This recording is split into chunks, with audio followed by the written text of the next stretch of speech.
Hassan from Slough, speak to us. Hi, Assalamualaikum.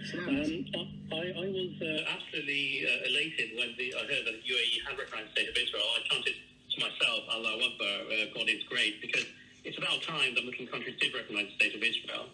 And in fact, the reason why it was quite important to me is because 2 years ago, I visited the UAE and I made a little video about something else.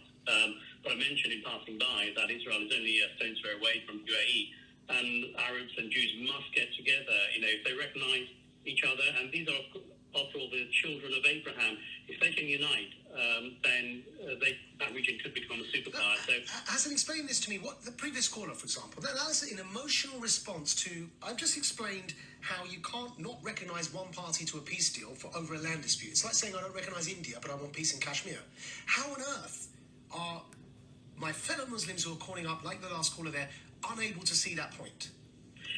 I think it's what Stephen Covey would call, we've been brought up with a script, we're deeply scripted, that Israel is the enemy, that Jews control the world, and you may have come across a report by the Henry Jackson Society about a week ago about Muslim anti-Semitism, which is quite worrying. So there might be an element of that. You highlighted the point quite rightly that there is a contradiction, because Turkey and Cyprus, that was an issue.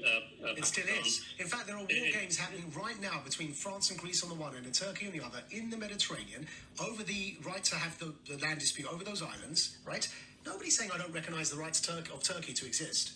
Yeah, exactly, and that's what the contradiction is. I mean, these are the similar conflicts, but we seem to be only focusing on Israel, and it is actually worrying. And I told you about a year ago, when I discussed the Israeli issue, that not many people know this, but Israel has Sharia courts, 9 Sharia courts to cater to Israeli Muslims, as well as Christian courts. Which is 20% of their population is Arab in Israel, with Israeli passports. Now, the other thing is interesting, is because people say, what about the Palestinians? My point is precisely that. Take the analogy back to India and Pakistan. You can't help the Kashmiris if you come in and say, I want peace, but I don't recognise India, because India won't talk to you then. So you're not helping the Kashmiris, right? So if you want to help the Palestinians, you have to recognise that Israel has a right to exist. If you're Iraq, if you're Syria, if you're the UAE, now they've done it, if you're Saudi Arabia, if you want to help the Palestinians, Israel, you can't start from -20 and say, we want to help the Palestinians, but we don't recognise Israel's right to exist. Yeah, and it's part of that deeply scripted psychology we've been brought up with.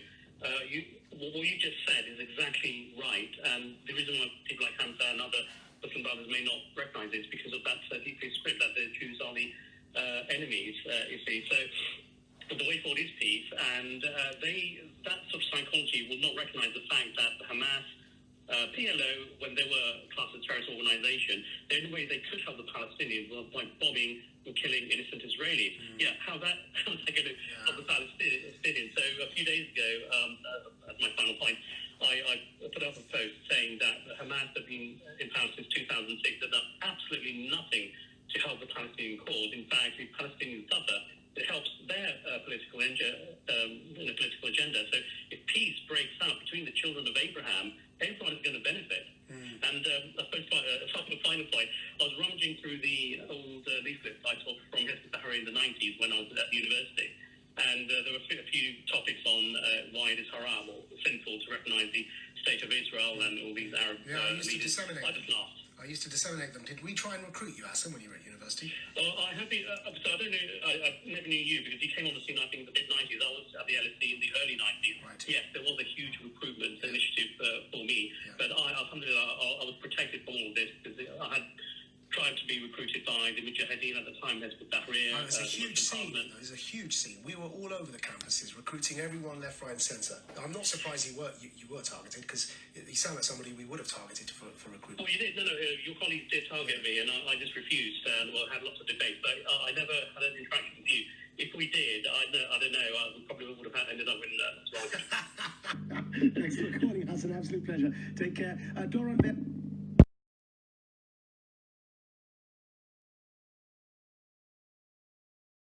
Assalamu alaikum from Dubai. A few days ago I recorded a message in response to Islamicide Me, produced by our Christian missionary brothers in America, which was to criticise parts of the Islamic faith, quoting various aspects and acting out some of the aspects of the hadith which were found to be rather questionable.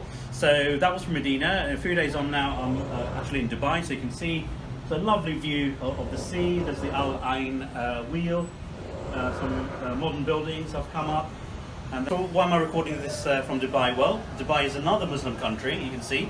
And the great thing about this is you see people from different cultures. You see Indians, Bangladeshis, Pakistanis, Africans, Europeans, British. I've seen British people here, Americans, Canadians, expatriates, you know, our Christian friends who are expatriates and living in Dubai and working in Dubai and benefiting from Dubai. This is brilliant, I love it.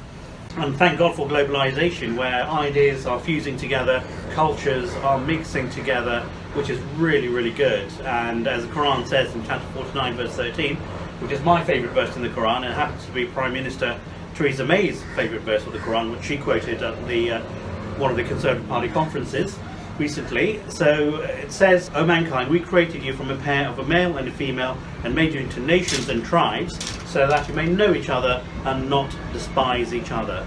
Verily, the most honoured amongst you in the sight of God is he who is most righteous." So I don't think anyone can actually disagree with that, whether you're a hardcore, evangelist, wanting Muslims to embrace Christ as part of the Trinity. You'd still have to agree that this verse is quite powerful and agreeable.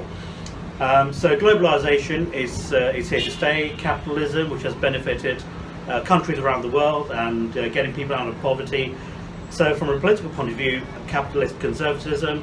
And in terms of religion, of course, as the Quran says, there is no compulsion in religion. Truth stands out clear from error.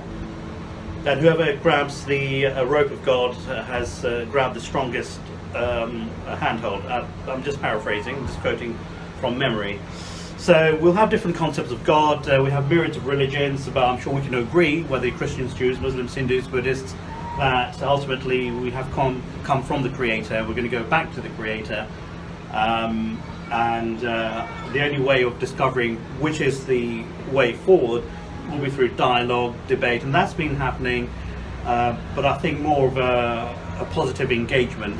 I live in the UK, so UK is a great country. I'm originally from Bangladesh, a fast developing country, and I hope it is developed certainly within 20 to 30 years time. I haven't mentioned our Jewish brothers. I think they're the key here. So Israel is not too far away from here, and I think the Muslim countries are on their way to recognizing the Jewish state of Israel. I think that is the right way forward.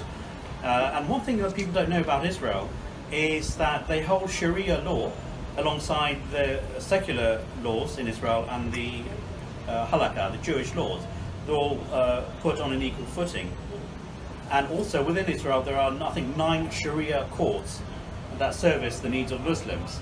And this is a lesson, I think, for our European friends and American friends. Israel is light years ahead when it comes to recognizing Sharia law and actually catering for the Muslims.